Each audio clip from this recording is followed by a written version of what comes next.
convening together. We will have each chair call their committee to order. Administration is going to run 8 items. At that point, community service will then chime in. They will need to pass resolutions before that comes to the administration committee.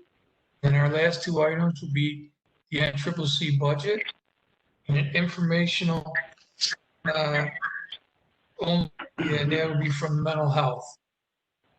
This time, I would like to call the administration committee meeting of July 27th, 2020 to order. And that would be at 6:09. And Chairman Gooch, if you'd like to call your committee to order. Yes, I'd like to call to order the Community Services Committee meeting on July 27th, 2020 at 6:09 p.m. And we'll need a roll call.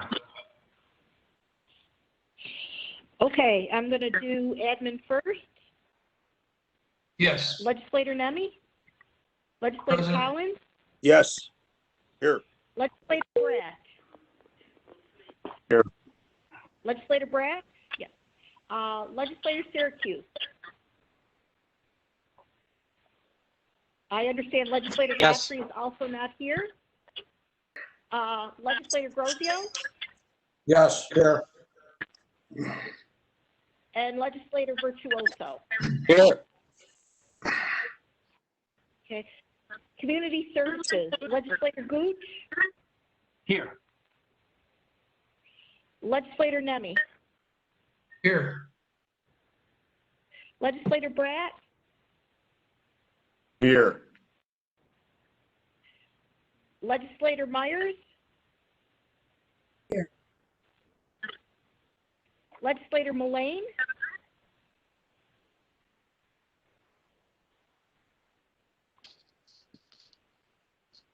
Legislator Steed?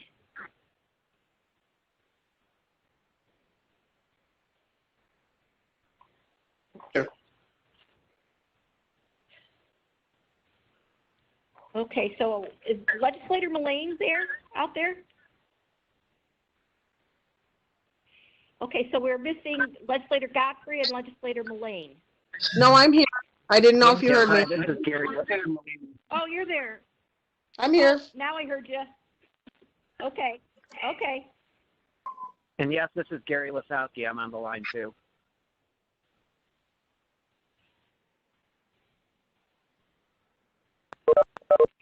Okay. So in I don't know what if you committee heard me. Legislator Godfrey is missing? Yeah, Gary Lasowski, I am here. All right. So, administration, we're looking for approval of the minutes of June 8th, 2020. I have a motion by Legislator Brett and second by Legislator Virtuoso. All in favor? Aye. Minutes are approved.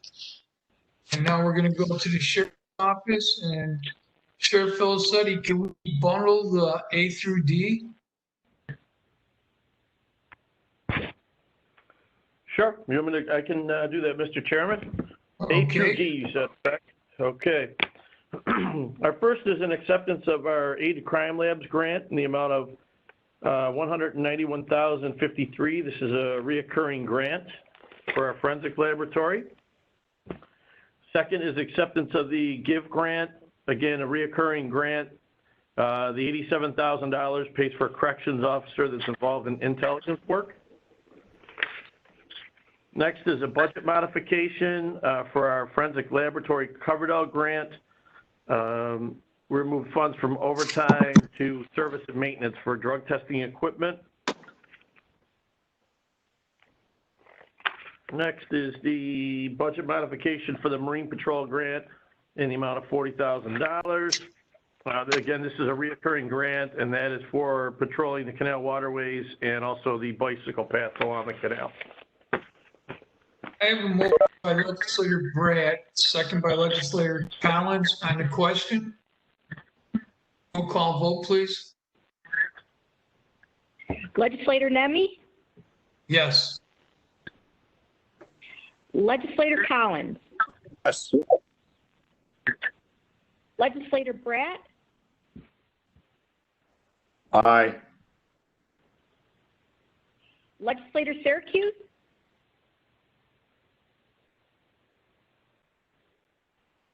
Legislator Grozio, Yes. Hi, this is Bill Morbido. Legislator,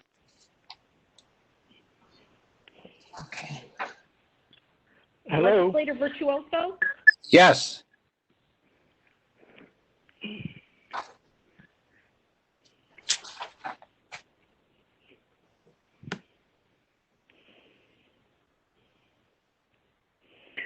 Hello. Hello.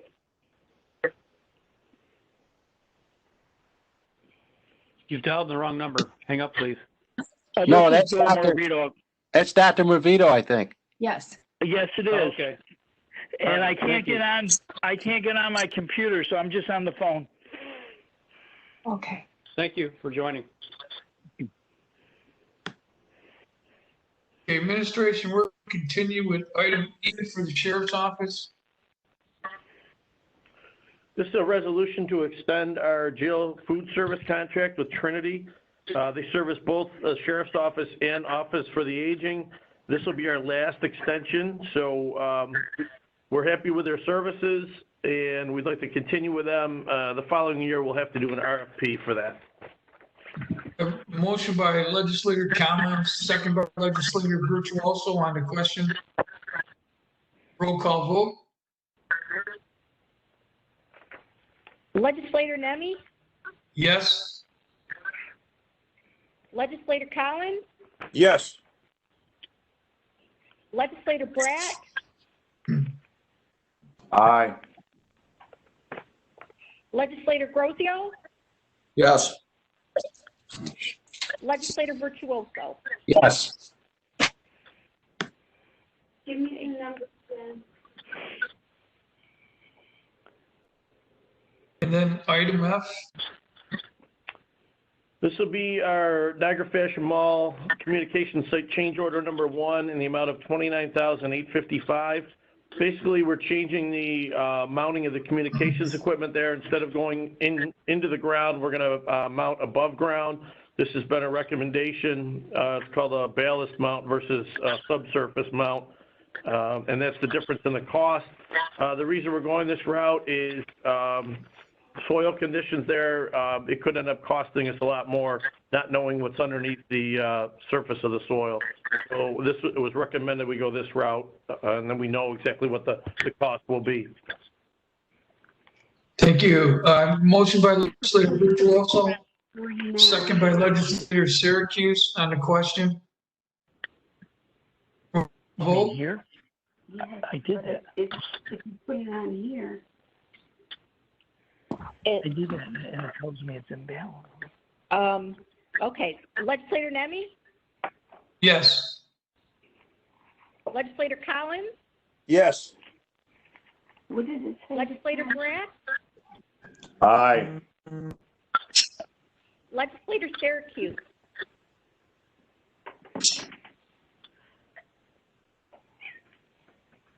Legislator Grozio, Yes. Legislator Virtuoso. Yes. Do we need a different second, or am I just not hearing Legislator Syracuse? He's here. Oh, he is? I just don't hear him? Okay. He's muted. Lisa, do you hear me? Now I do, thank you. That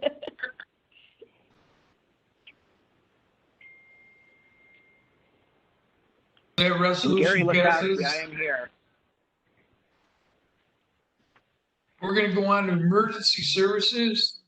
Mr. Schultz. Thank you, Mr. Chairman. First Could off, we I've got bundle a, I'm sorry, Jonathan. Can we bundle A and B? certainly. Okay. First one we have, A is a budget modification for accepting payment for a hazmat response we went through, basically replenishing our costs for all the supplies that we use at that incident. The B is a budget modification as well for another hazmat incident that our hazmat team responded to, covering all our costs and replenishing all our supplies. I have a motion by legislator Syracuse, second by legislator Grozio on the question. Roll call vote. Legislator Nemi, Yes. Legislator Collins, Yes. Legislator Brat, Aye. Legislator Syracuse,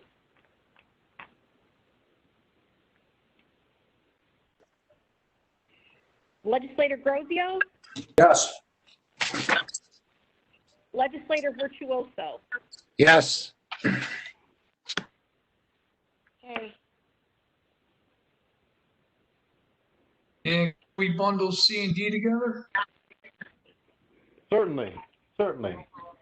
All right, for letter C, that is a acceptance and a budget modification we received the Assistance of Firefighter Grant S, which is a supplemental grant for helping the firefighters and EMTs across the country for response to COVID-19. This is an $85,000 grant with a 10% match. So we'll be able to buy more supplies and our 10% match, so we'll have to cover with this. We'll actually be able to use for supplies that we've already purchased. So this is a good one to get those PPE out to our firefighters and our EMTs. The second D is an acceptance and a budget modification for the EMPG-S that was sent out by New York State Homeland Security. It's another supplemental grant for COVID response. This is a $47,000 matching grant of $47,000, so 50-50 matching grant. We will also be able to use our $47,000 already spent on PPE supplies to cover our costs here, so a total of $94,000 grant for getting more PPE for, this one will allow us to get PPE for nursing homes and healthcare facilities. I have a motion by legislator Grozio, second by legislator Brat on the question. Roll call vote. Legislator Nemi, Yes. Legislator Collins, Yes. Hi, John. Legislator Brat, John? Aye. Legislator Syracuse, Yes. Legislator Grozio, Yes. Legislator Virtuoso. Yes. Okay. All right, thank you. That would be economic development.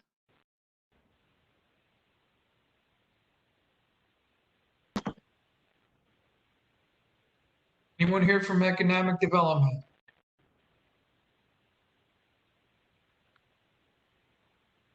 County manager, are you,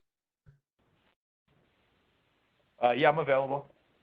can you take number 5, economic development? Sure. Are you familiar with those? Yes. Resolution confirming the Americans with Disabilities Coordinator for Niagara County. That's the one we're on? Yes. Okay. So our consultant has indicated that in order to remain in compliance with the Americans with Disabilities Act, that we must formulate a formal grievance procedure, pass it for anyone who feels they may be aggrieved under the ADA, and also as part of that includes designating a coordinator who will be the person that will respond to those inquiries or complaints. So we have done that, and we will be in compliance once this resolution passes, and the Commissioner of Public Works is appointed as the Americans with Disabilities Coordinator. And the second resolution is same thing, is adoption of a fair housing plan for the County of Niagara. Again, it's a compliance issue. Our consultant helped us draft this resolution. I've reviewed it. There is, once this resolution is passed, we will submit and file our fair housing plan, and we will be in compliance. So you can take, if you want to take both of those, by themselves or together, either way, it doesn't matter. And we could take another, you have a motion from Legislator Bratt, second by Legislator Collins. On the question, roll call vote. Legislator Demi. Legislator Collins. Yes. Legislator Bratt.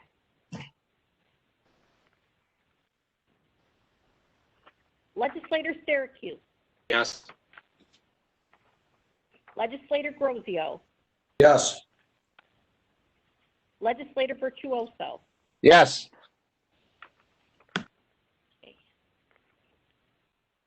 Mr. Chairman? The one thing I forgot to mention is that the resolution also designates the Niagara Community Action Program as the county's fair housing advocate as part of the adoption of the Fair Housing Plan. And I was going to mention that, I forgot. I apologize. As you know, the reason for this designation and this resolution is that we are a recipient of community block grant funds. So this is this Fair Housing Plan is to maintain compliance with the regulations of the U.S. Department of Housing and Urban Development. So I forgot to mention that. Thank you. If there's anything else, let me know. Next up will be the Water District. Okay, we have two budget modifications. The first one is a budget modification for our sludge lagoon cleaning, and that comes out of our reserve. We need a budget modification of $600,000 for that.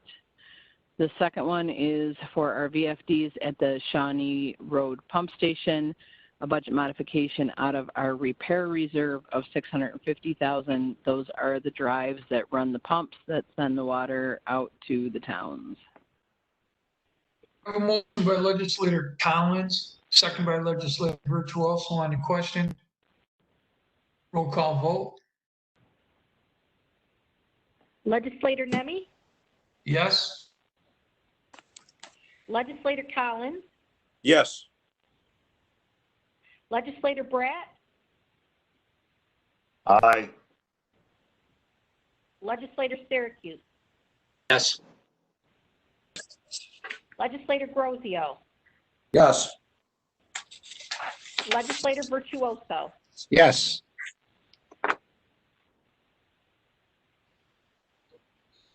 Those two resolutions pass. Next up will be Public Works. Item A will be capital projects. All right, thanks, Chairman. Yeah, the capital project closeouts are a number of projects that we've been working on over the past several years. These projects have all been completed. Many of them have a few dollars left. These are just the capital accounts that we use for tracking purposes. So this is an administrative motion to close out those accounts with money going back to capital reserve, debt reserve, or the general fund operating budget as accordingly. Motion by Legislator Wilson, second by Legislator Syracuse on the question.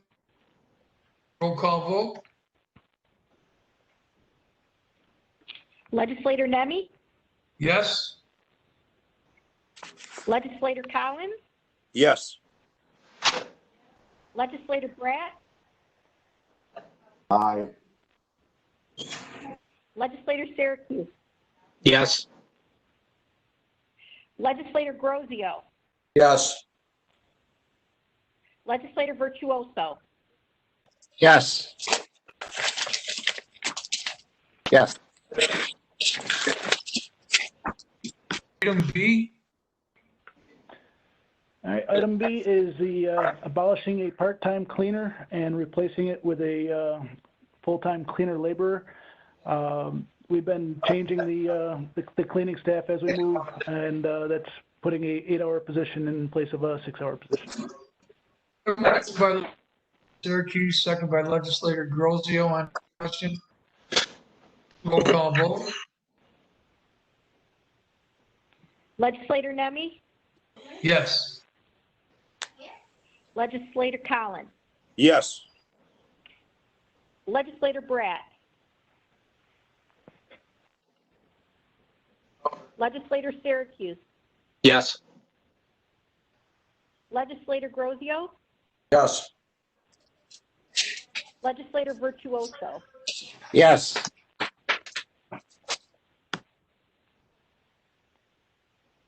Here, can C and D be bundled? Yeah, we could probably do C, D, and E together, the next three. Sure, go Item ahead. C, right, item C is a closeout change order for the bridge cleaning and deck sealing project, deduct of $3,500. Item D is a closeout of the bridge deck overlay project at a deduct of $2,900. And item E is a budget modification to the bridge maintenance plan, which is accepting state funds, Marchicelli funds, in the amount of $63,000 and applying it towards the bridge maintenance projects. I have a motion by legislator Grosvenor, second by legislator Burnett. On the question? Roll call vote. Legislator Nemi, Yes. Legislator Collins, Yes. Legislator Bratt, Aye. Legislator Syracuse, Yes. Legislator Grozio, Yes. Legislator Virtuoso. Yes. We're at item F. Any others that could be bundled together? Yeah, I'll do F, G, and I together. F is a budget modification for Walmart Road paving project. That was local funding that we needed to add to the project to add the Lockport Road turning lanes onto the Walmart Road project. Item G is the Orangeport Road and Quaker Road bridge deck overlay project. That's repairs to two of our concrete deck bridges that need repairs. The low bid was Oak Grove, and the amount was within budget. Item I is the consultant amendment for that same project, Orangeport and Quaker Road Bridge Deck project, and that's Clough Harbor Associates that did the design work. We're adding on the a small construction oversight. We'll be doing most of the construction oversight in-house, but they'll be helping us through that for an additional $2,700 and a total of $19,700. Motion by legislator Bratt, second by legislator Collins on the question. Call vote. Legislator Nemi, Yes. Legislator Collins, Yes. Legislator Bratt, Aye. Legislator Syracuse, Yes. Legislator Grozio, Yes. Legislator Virtuoso. Yes. Yes. And item H. Yeah, we'll do the last two together. The Okay. Griswold Street culvert, that was a project that was awarded Bridge New York funds. However, we had already previously funded that through other means, so sending that resolution that accepted the Bridge New York funds. And item J is a change order to the roof replacement project on both the Ross building and the Trott building. And that's basically some structural work that needed to be added in because we added in replacement of the rooftop units. Motion by legislator Collins, second by legislator Virtuoso on the question. Roll call vote. Legislator Nemi, Yes. Legislator Collins, Yes. Legislator Bratt, Aye.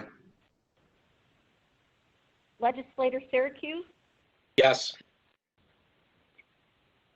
Legislator Grozio, Yes. Legislator Virtuoso. Yes.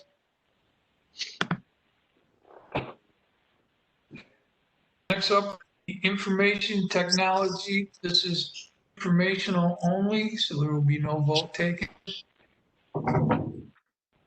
Thank you, Mr. Chairman. This is informational only, and regarding a retirement we had in the IT department for systems analyst. We will most likely be pushing a existing employee into that position, and an opening will become available for computer programmer.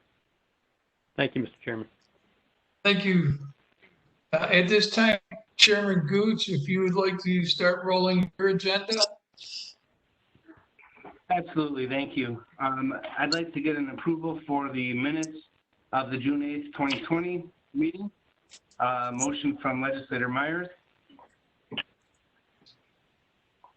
And a second by Legislator Mullane. Explain that, Butch.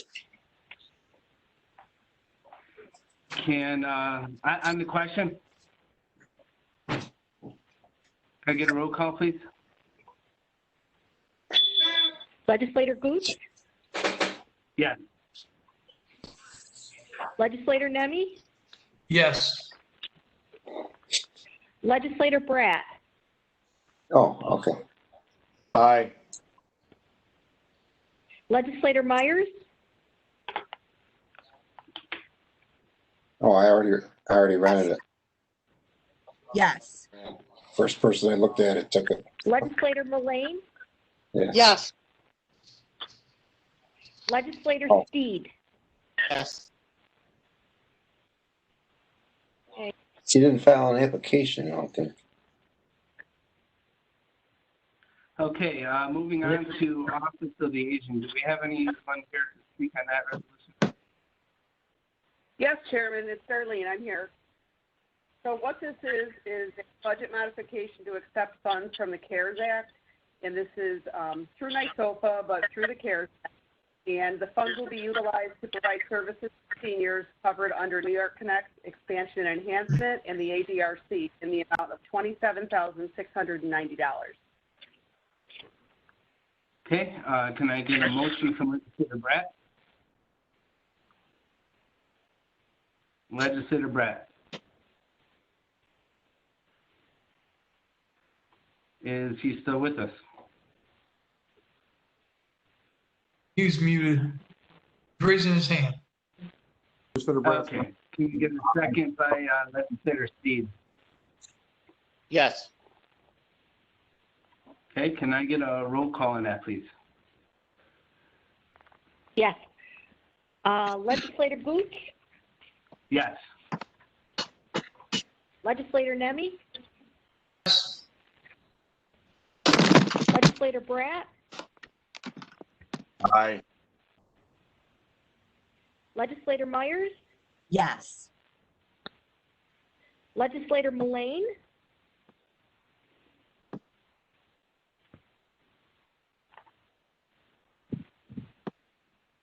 Legislator Mullane,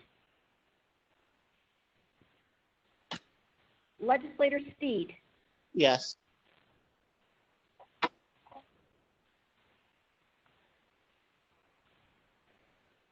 Okay, is that all? yes. Okay, moving on to the county clerk.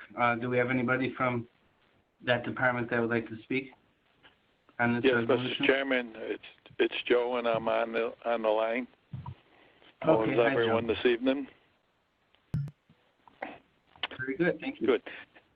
Good. I just would like to ask that we enter into a contract addendum with InfoQuick Solutions, and that we commence this immediately.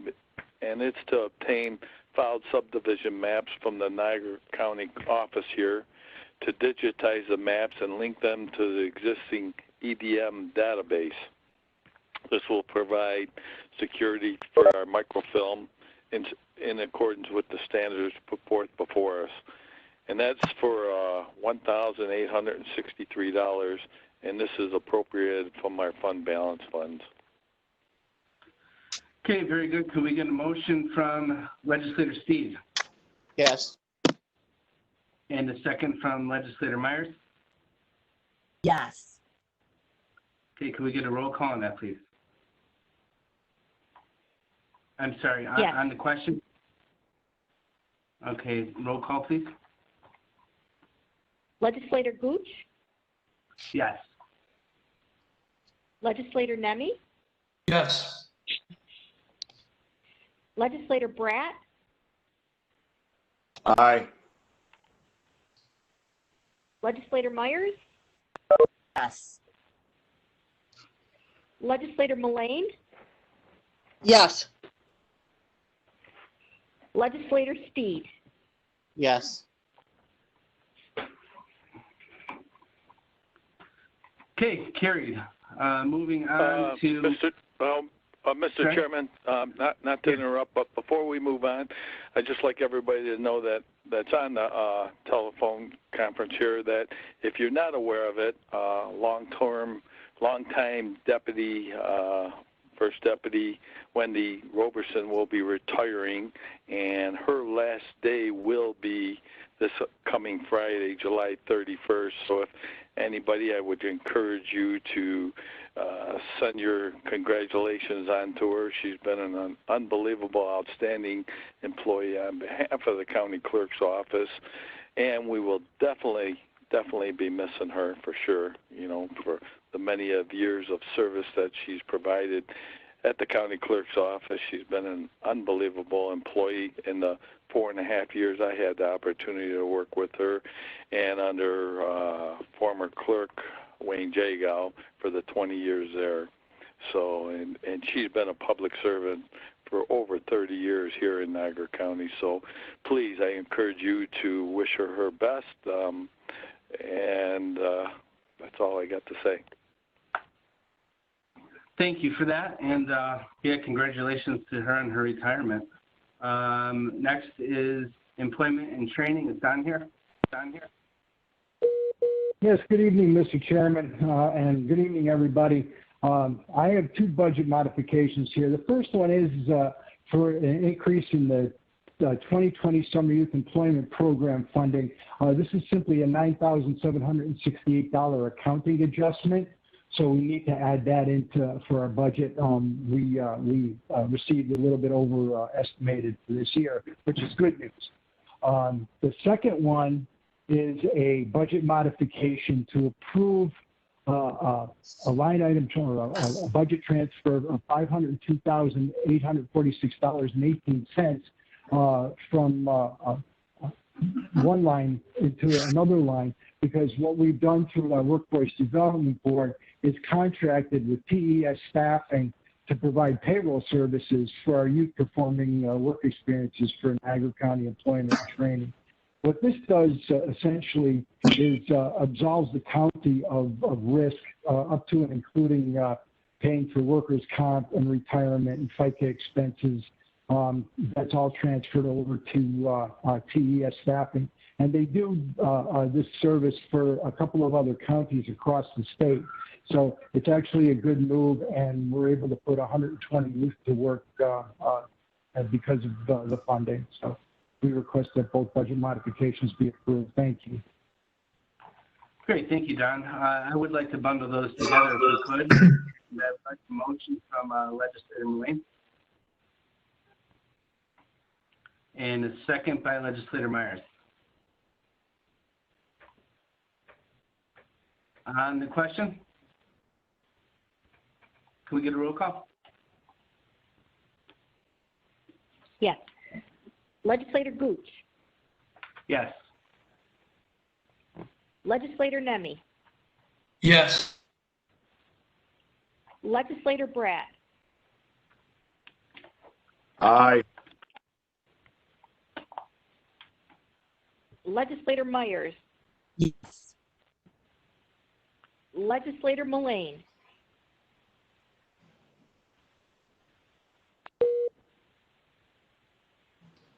Legislator Steed, Yes.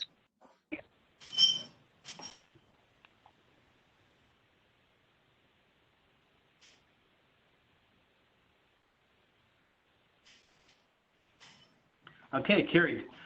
The next is for NCCC. That's informational portion of the meeting for 2020. Excuse me. 2021 meeting.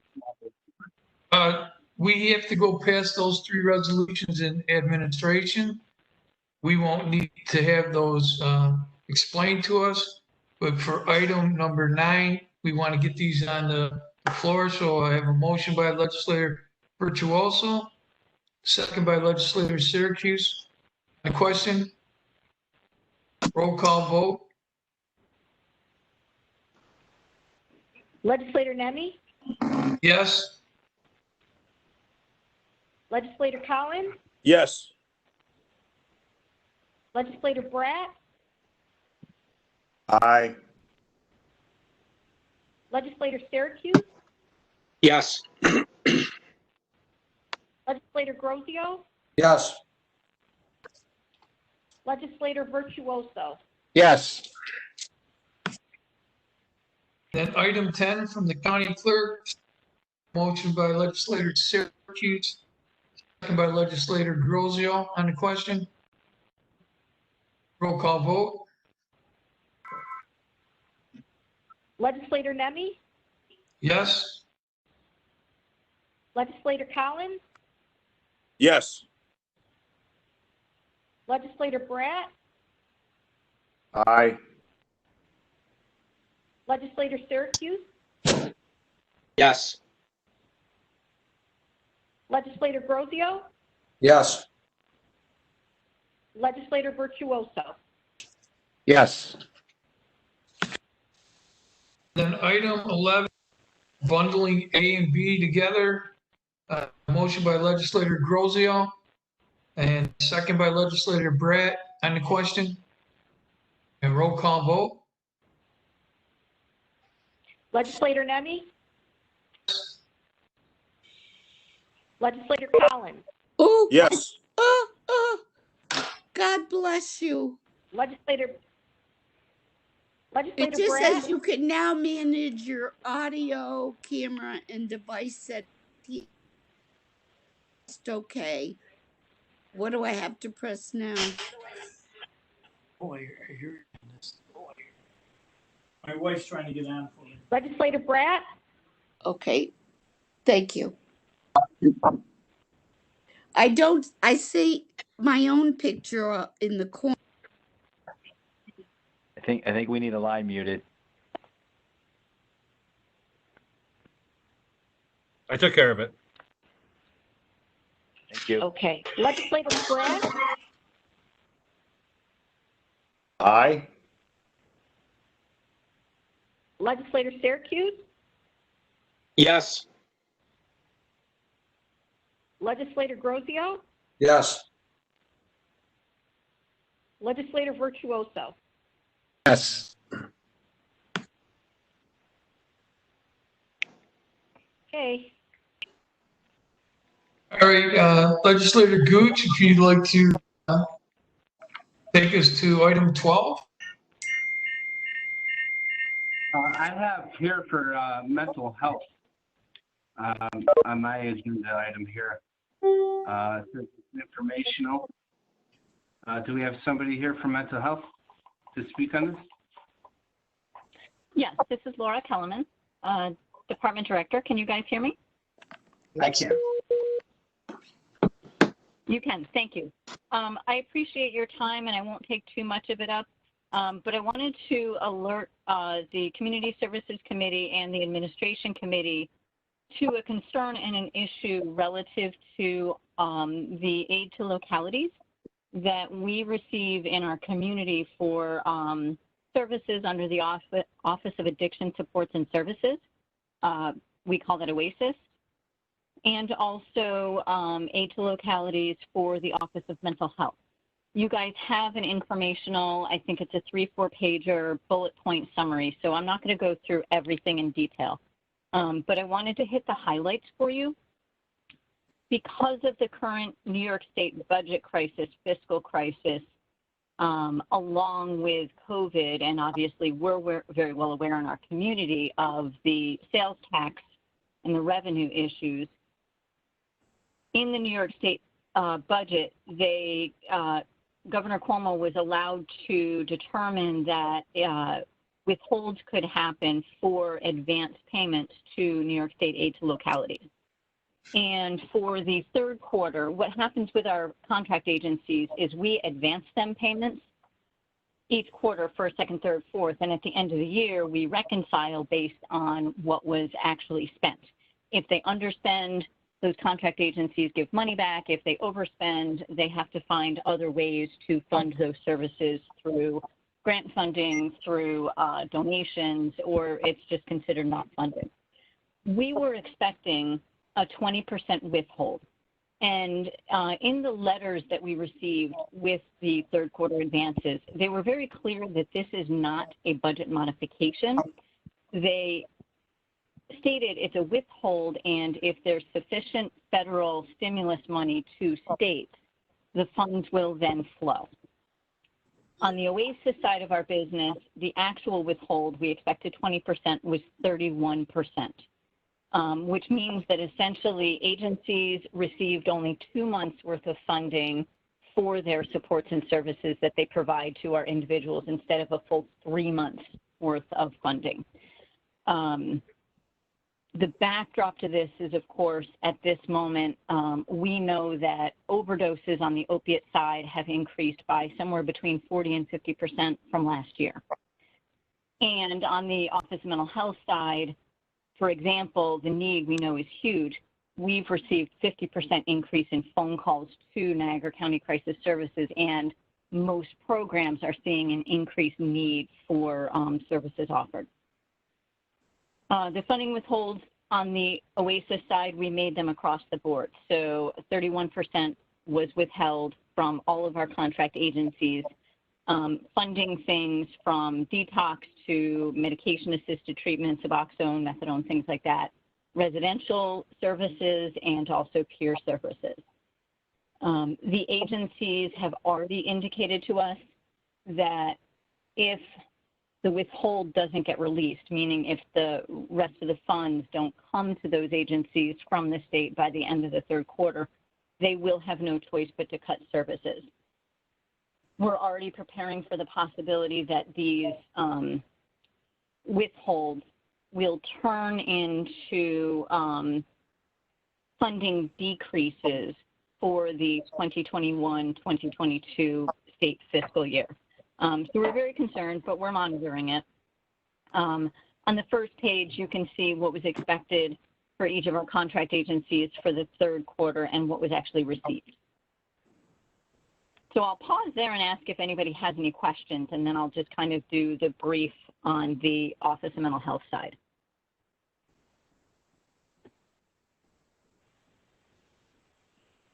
Okay, hearing no questions.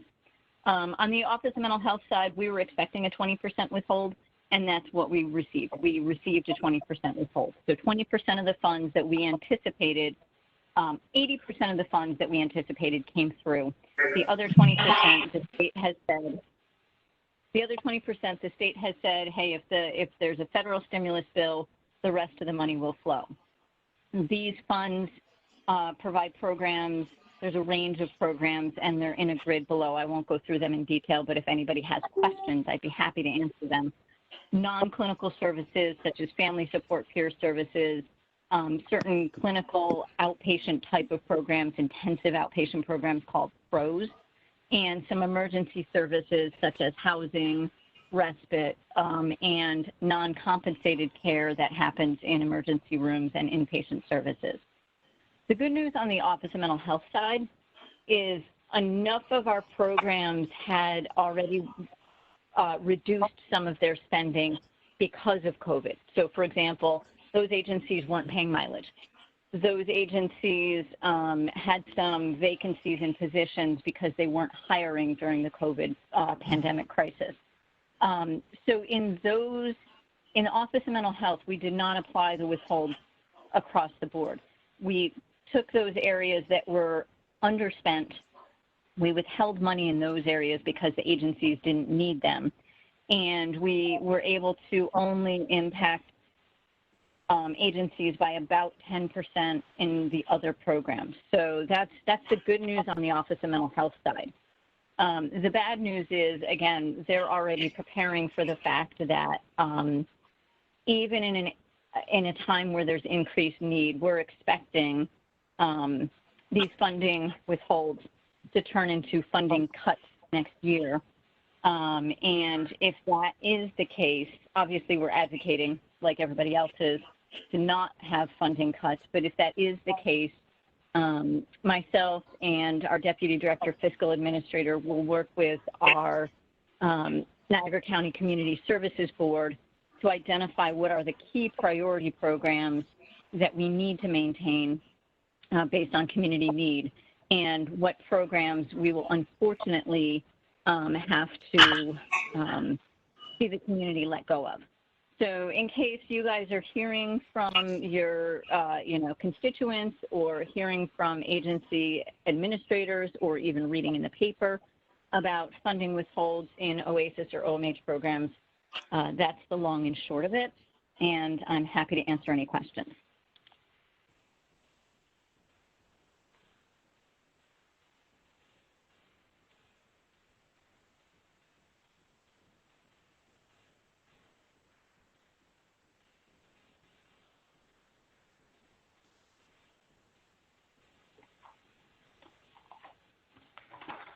Okay, it looks like no questions for Laura. Thank you. And that concludes our Community Services Committee meeting for today.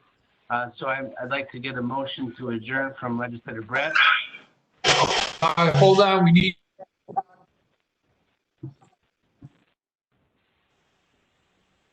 I'm sorry, I couldn't hear you, Tony. We have a presentation from CCC on their budget. And that needs to go before both. Okay, sorry about that. Okay.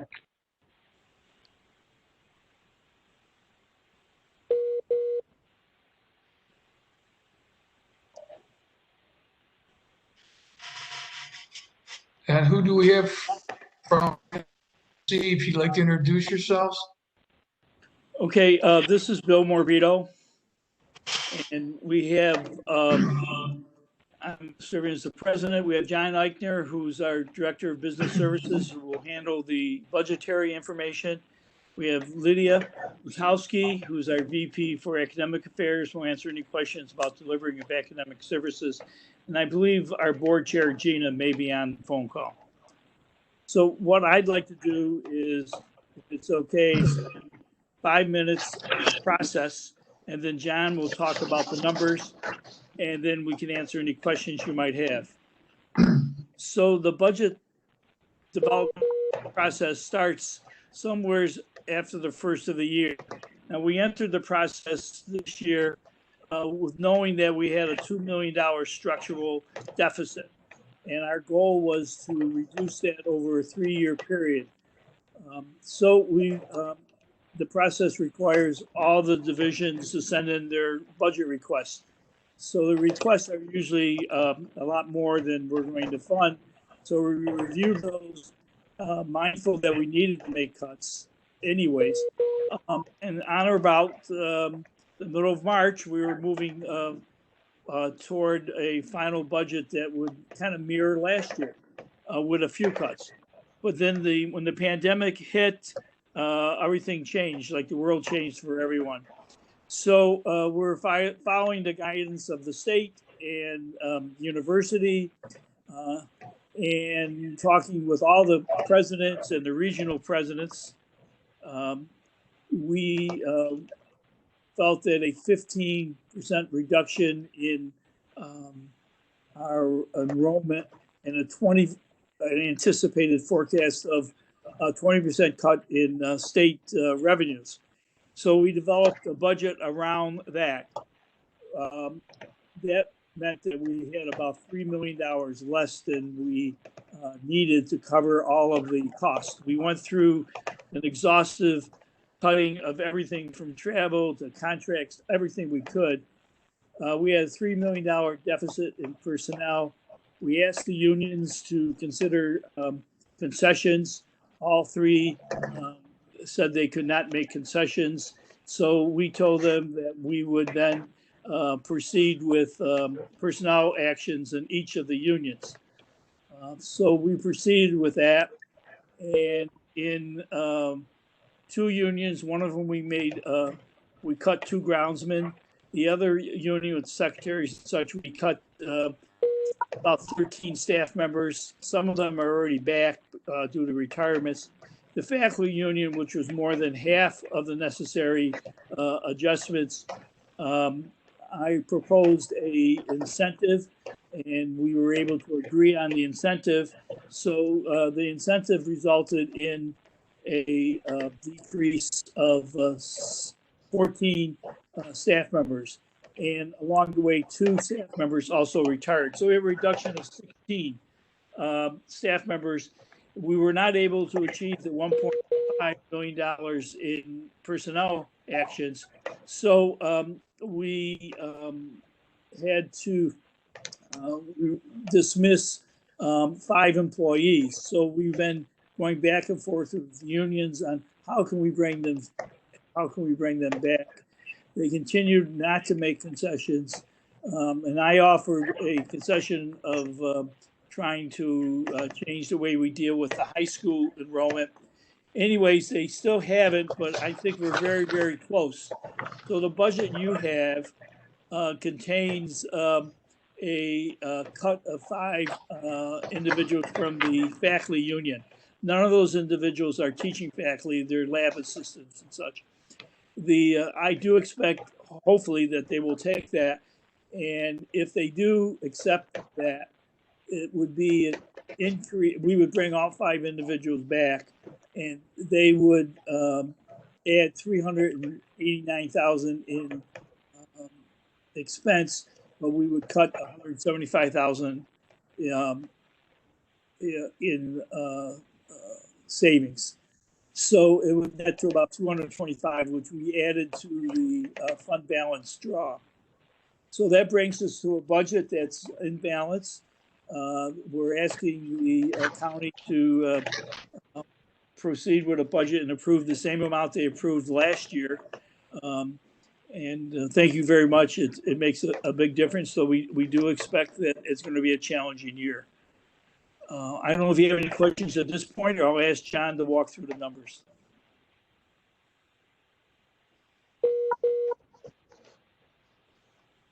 Okay, John. Okay. You pull up the PowerPoint presentation.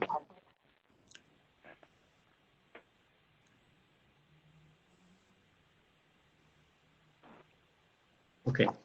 Thank you. Our agenda today, and I appreciate the opportunity to be able to speak to you. Patrice Elnicki, our interim VP of Finance, sends her regards. She was unable to attend today's meeting, but she is certainly available other times if you have any questions regarding our budget going forward. If you turn to the next slide, I'll go through our agenda. So what we want, all budgets are built based on assumptions, and what I wanted to touch base with the committee today are some of our key budget assumptions. Dr. Marabito has alluded to a few of those, and we will talk about a couple others. Then we want to sort of look at a couple of key trends as it impacts the college. One, looking at our student enrollment over a 20-year period, and then secondly, looking at our full-time employment trend over the past 11 years in those 2 areas, and then sort of looking at the budget a little differently in the sense of you have all had the opportunity to see the report that we had filed and the budget approved by our Board of Trustees. What I wanted to go through for the committee was kind of walk you through the sort of the gross numbers and how we got from a budget last year that we presented of a certain amount to where we are this year, and look at what impacted that to bring us to where we are today. Next slide, please. So the key assumptions. Historically, the college has done a 4% increase in our tuition and fees, and we carried that forward again this year. Niagara County Community College continues to be one of the lowest for tuition and fees in New York State. I believe we are 6th from the bottom in the sense of what we do charge. So we have remained affordable to the community. The enrollment declined 15% is, Dr. Marabito alluded to that. It is, significant in light of the many changes that COVID has presented. There's still quite a few uncertainties out there. We don't know how long this is going to last. In our current state, there are a lot of other players involved from the federal level and the state level that, based on their actions, could certainly have an impact on us. And then there's, we don't know what the, if there's going to be a recurrence and so forth. And maybe we're coming up with a new plan halfway through this year. So, but we've talking with other community colleges across the state and so forth, 15 to 20% decrease enrollment has been, is common assumptions that they've made in their budgets. One of the biggest items that has had an impact on us is what we're budgeting a 20% rate in our base state aid. And this is not too dissimilar from what the Office of Mental Health was just talking about with regard to the state sort of withholding monies and then determining whether they'll actually turn into cuts and so forth. So we've already seen for this year, for example, a 20% withhold of our base aid in our fourth quarter installment that totals almost $600,000. What we are looking at in this budget is assuming a 20% rate reduction that has a $2.1 million impact on our revenues. Another key source of revenue. Yes. John, it's Rick Updegrove. Can I ask you a couple questions while you're on this topic? Just so that I understand it. So the base state aid, isn't the state aid based on FTEs? Isn't that how they do it? That is that I guess is the volume indicator that they look at, and they look at our FTEs the last 3 years on a weighted basis. Most current, prior year, 50%, then 30% and 20% weighted to come up with a FTE number. And then they have a flat rate, which the budget approved rate was $2,947, which was the same as the last year. However, we've taken 20% reduction off of that rate in this budget. Well, won't it be more than that then, since you're expecting a decline in enrollment? So in other words, if they're paying aid based on FTEs and your FTEs go down, so is it the 20% rate per FTE that is going down, and then is it impacted by the reduction in enrollment, or am I missing something? It will not be impacted by a reduction in enrollment this year, because what they look at is basically the three prior years. So we won't see the impact of reduced state aid until next year. Okay. Where it will be 50% of our FTE calculation. So that brings me to my last question, because my understanding of the county's contribution has always been twofold, that it's a gross number, it's not based on FTEs, and that we cannot reduce our effort. We need to maintain the effort, that's statutory, and I'm not suggesting we'd want to, I'm just saying that that's my understanding. So obviously the state doesn't need to do that, but my other question is the county's contribution based, is it a gross number? Do other counties do it the same way? Or are there other counties that base their aid on FTE like the state does? So in other words, if does the county have the option of deciding this is the county aid for FTEs, and then if FTEs go up or FTEs go down, that the county contribution would change? Now, I'm not suggesting that's what we'd want to do, but I've never really had that conversation. Okay, this is Bill. Can I handle this one, John? So there isn't an amount that each college would do. Each college makes that decision with their local county. And they look at expenses as they go up, as the number of students go up, whatever it might be, the county makes the decision of how much they want to contribute. The formula originally was a third from the county, a third from the state, and a third from students. Over the years, the students' share has outmassed the other ones. This will be the first year, as our calculations go, is that the county will be giving less than the state. Over the years, as you know, there was about 10 or 11 years that the county kept their contribution the same. And it was a period of growth. It was a period of increased expense. And now we're down on the downhill. Fortunately, some of the money that we received went into the fund balance, and that's helping us at this point in time.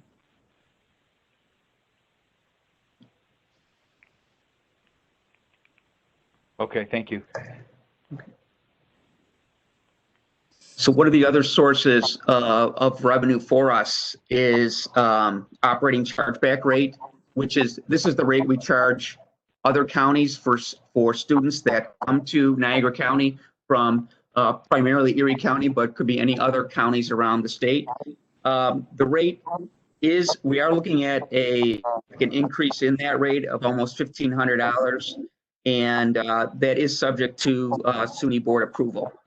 The other key assumption was county contribution, no change from prior year. We definitely appreciate that support. And then, basically, when we put the budget together, as Dr. Marabito alluded, we had to go through and look at expenditure cutbacks to offset our decline in enrollment and state aid reduction. So if you look at the next slide, is a fairly good illustration of, sort of where we've been.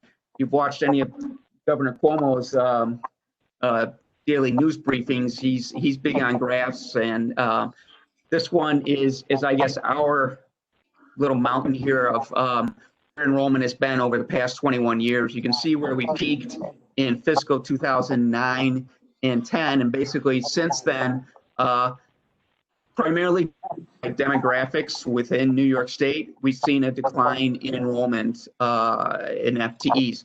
This graph is not unusual to NCCC. It is the standard graph for essentially all the community colleges across New York State. John, I should mention that because enrollment, there isn't a direct relationship, it's kind of indirect between the FTE and the cost of operation, because the other costs tend to increase. We have a very generous labor contract. And so even though we're serving fewer students, the costs continue to go up. Thank you. And to illustrate that on the next slide, we wanted to present, this is where our full-time enrollment has been over the past 11 years. And you can see through fiscal management, we've been able to maintain a fairly consistent full-time employee level. Unfortunately, the combination of factors with the decline in enrollment this year and the state aid reduction, we had to make some difficult decisions to sort of bring those expenses that have grown over time and better reflect where our enrollment is and make sure our staffing is appropriate to serve those students. Turn to the next slide. Before you move on, could I just ask, were there any cuts to administration? Yes, this is Bill. We cut three staff members. One staff member now is being funded by the foundation, and there would be no salary increases or buyback on vacation time. It averages over 10% cut on salaries. Thank you. You're welcome. On the next slide, this, I apologize, it seems like a lot of numbers, and I'll try to make this as simple as possible. And what I'm trying to do here is walk the committee through our budget where we were last year that was approved of $38.8 million, and basically how we are how we're getting to our revenue before county contribution of just over $35 million for this year. And we touched on briefly the impact that state aid has had on our budget. And so what we're expecting, because of the state aid reduction of 20%, that's costing us $2.1 million in lost revenues. So 1%, and this 20% is based on guidance we've received from SUNY admin. It could be something different than the 20%. However, we are comfortable at this point with those conversations on using that as the assumption, but every 1% change in that rate is worth $105,000 to the college. So what we saw is our state aid going down by 2.1 because of the state aid reduction. And then there was another impact because our enrollment, as you noticed on the previous graph, our enrollment's been going down. So the impact of the continual decline in our enrollment also impacted us another $726,000 reduction in state aid from the prior year. That would have been there regardless of the reduction in the state aid rate. Just the fact that our enrollment is trending down, our state aid is also trending down. When you look at tuition, and that has another significant impact in our revenue in the sense that we're, with our 15% budgeted decline in enrollment, we're looking at $2.2 million impact in lost revenue from that. We are offsetting that partially by the 4% increase in our tuition and fee rate. That is, but that's just over $500,000. And then there's another impact based on our full-time and part-time tuition mix. We're also going to see a little bit of change and loss in tuition because of that of approximately $384,000. One of the other key sources of revenue for us is the operating chargebacks that I alluded to. And so, again, the same, and this continual theme, this 15% reduction in our enrollment has, it impacts revenue a number of different ways. So that's equivalent to $862,000 worth of lost revenue for us. However, based on the calculations we've done in our budget and the increase in our operating chargeback rate to other counties, we are looking to recoup approximately $1.4 million of revenue to help with regard to funding the operations and such.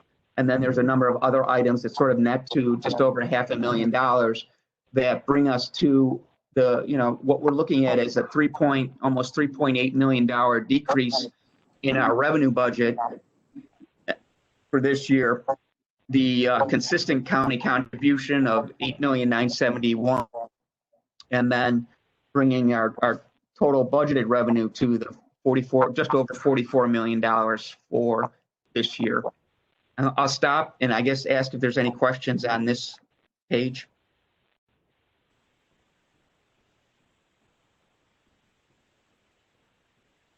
So when you sort of, I guess one last thought to summarize the page, when you sort of look at it and you say you add up all the enrollment decline numbers, that totals about $3.8 million. And then the rate impacts is just over $100,000 impact on us from a revenue perspective. So certainly the enrollment piece is the biggest thing that we're working is influencing our budget. Turn to the next slide. Oh, I'm sorry. I didn't know you had more slides. Go ahead. Oh, sorry. So the next slide looks at expenses. And so how did we get from our approved budget last year of $47.8 million to the budget we're at this year for just over $44 million. And you can see personnel services, as Dr. Marabito alluded, had a significant impact on that between retirements and retrenchments and so forth. We also we'll see, we're also expecting to spend less on adjunct professors because of lower enrollment and so forth. And then there's some contractual lines that are sort of net to about $30,000 change year to year. But there's, some items that we've had to put in place we didn't expect, especially as it relates to COVID. And we've done some things on, the administrative side, especially looking at travel, supplies, and utilities and so forth, and ways of reducing those expenses. And we've also been very lean with regard to our equipment budget, with just being under $300,000, and basically did a pause on our IT replacement plan to help with regard to balancing the budget for this year. Are there any questions on this?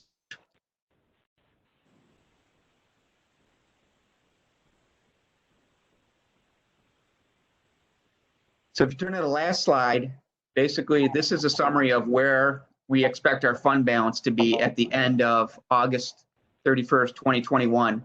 We're looking to end this current fiscal year at just under $12 million. We're looking at an appropriation of fund balance of approximately $3.2 million that will get us to an $8.6 million fund balance, which a fund balance as a percentage of expenditures. The college does have a policy that they do not want that to be less than 10%. And with this budget, it would put us at almost just under 20% of our total expenditures for the year. Our auditors like us to be at 16.6%, a 2-month function. And we have some tentative, you notice that 1.5 million or 1.2 million on the chargeback? That's very tentative. If anything, that might be cut. So we have a lot of things at risk here.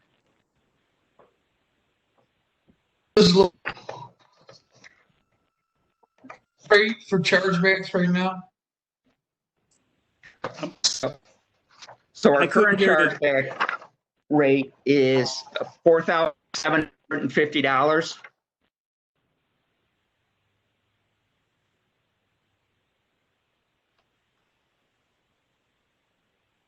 Thank you. Yes. If you turn to page 8 does the reconciliation to calculate the chargeback amount that we're looking at, which would be $6,240.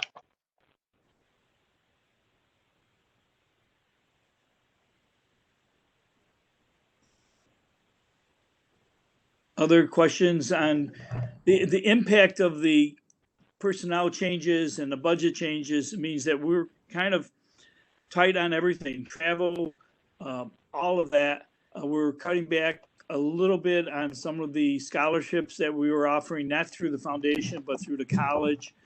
We've cut about 200 so far, 200 courses. So the students are going to have, unfortunately, fewer options. The reality of our opening up in the fall will be that we expect maybe 25% of the students to be face-to-face.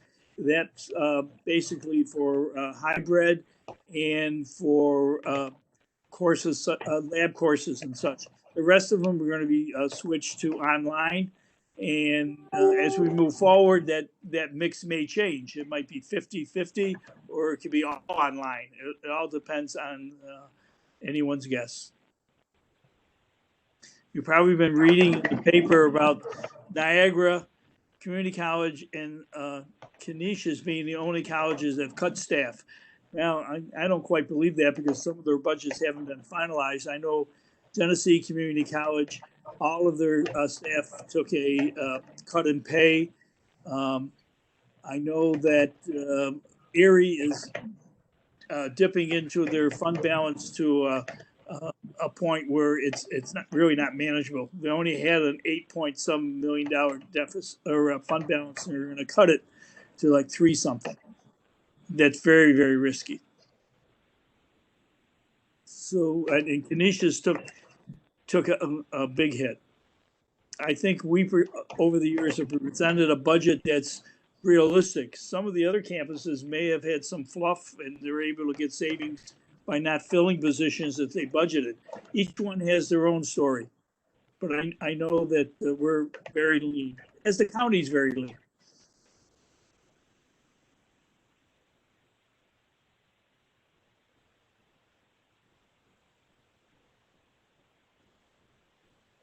That's all we have.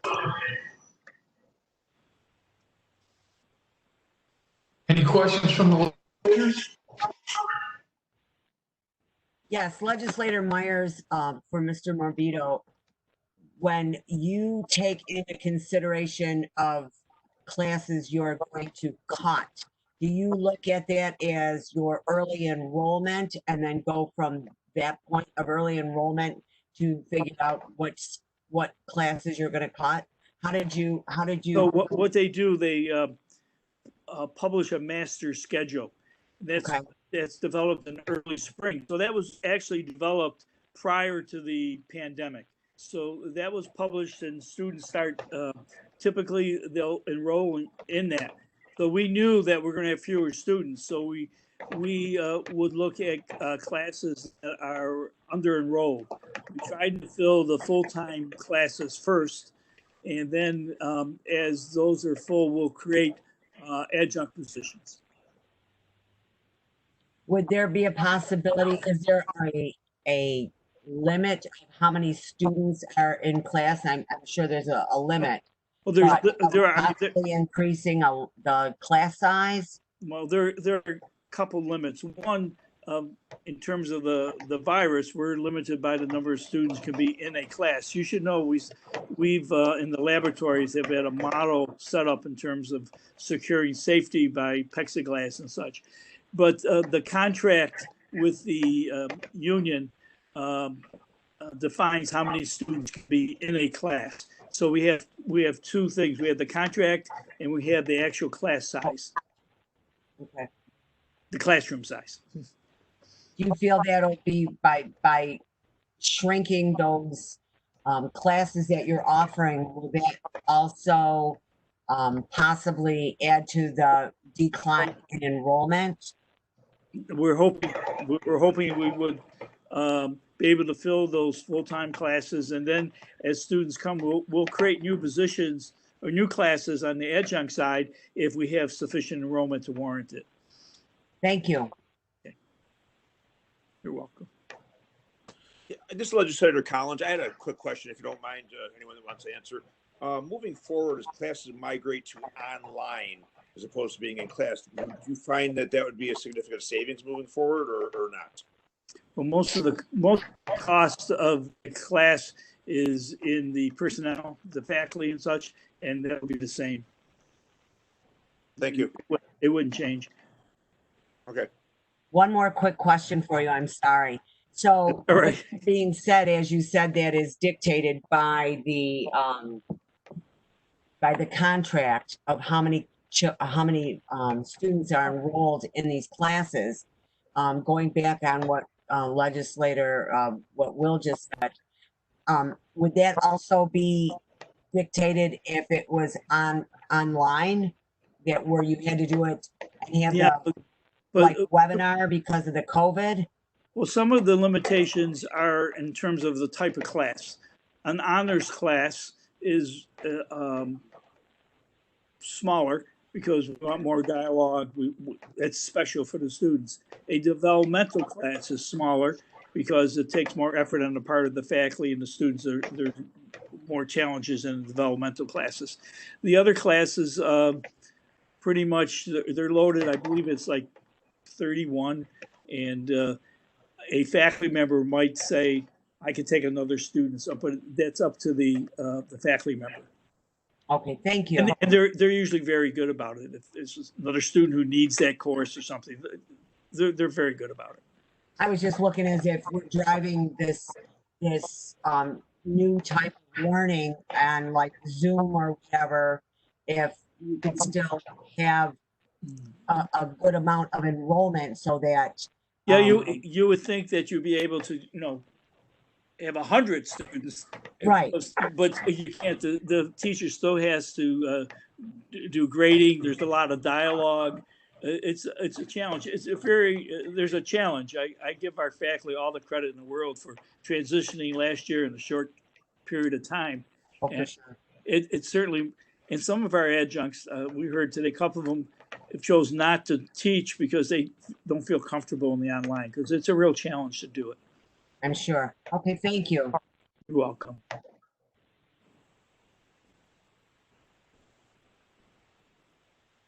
Anything else from the legislature? Thank you for your presentation. Legislator Gooch, would like to adjourn your committee? Yes, can I get a motion from Legislator Brett for an adjournment? Wait, we need to vote. We need to vote on the call. Say again? Don't we need to vote on the resolution? There's informational. Informational, yes. Oh, okay. So just Oh, so my I apologies. understand, next week, it will go before the full board, and you'll have a hearing? That's correct. There's a public hearing at 6:45 before the legislative meeting on the 4th. Will you have this as part of your consent? Last year, it was part of your consent resolutions, and is that the same strategy? Chairman Widish. Not sure how that goes. Sorry. Can we? Yes, Brett, are you trying to speak up there? Go right ahead. I was just saying. Brett. Just semantics. I think that's something we should discuss after our committee. Presentation only. The presentation has concluded, so let's go through that.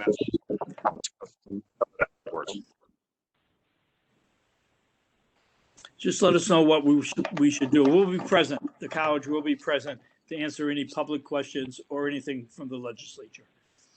And of course, this week, if you have any clarifications you want before next week, just contact my office. Thank you, President. And we are planning on holding that public hearing and our legislative meeting in chambers in person. I'm going to be with the appropriate department heads on Thursday to discuss safety protocols. But the plan is to be there in person as opposed to on WebEx. So just so everyone's aware. Okay. Okay, Legislator, I believe I got my motion and second for my adjournment. If you want to adjourn your committee meeting. Anything else for the administration committee? Hearing none, I'm looking for a motion by legislator Syracuse to adjourn. Second by legislator Grozia. All in favor? Aye. Aye. Administration meeting is adjourned.